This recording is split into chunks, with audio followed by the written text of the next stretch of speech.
This is day 7 of cooking comfort foods from every country. Today, my friend Tiara is going to show me how to make mac and cheese from the United States. Childhood, that's what this is. Yeah, well, childhood in Vietnam did not have mac and cheese, so I'm glad I came over here. First, we are adding in our cheeses and we're gonna get them nice and mixed up so that they're ready to melt. Now we are going to cook our pasta noodles. I love watching the noodles boil. My family always made it as a kid for the holidays, and my sister kind of took it up and she's been making it for all of our Thanksgivings and Christmases. We're gonna warm that up all in this pan, add the cream cheese.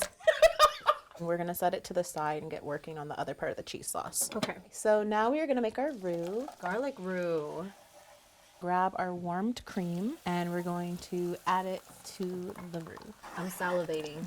Start adding our cheese in. She's getting thick. So now that we have our cheese melted down, we're gonna add in our seasoning. Oh, it is seasoned. Okay, how much Old Bay am I adding in? That one you just gotta keep going until the ancestors tell you to stop. Touch of Himalayan pink salt. We're gonna add that in with our noodles. It's so beautiful. I might just have to save some and drink this.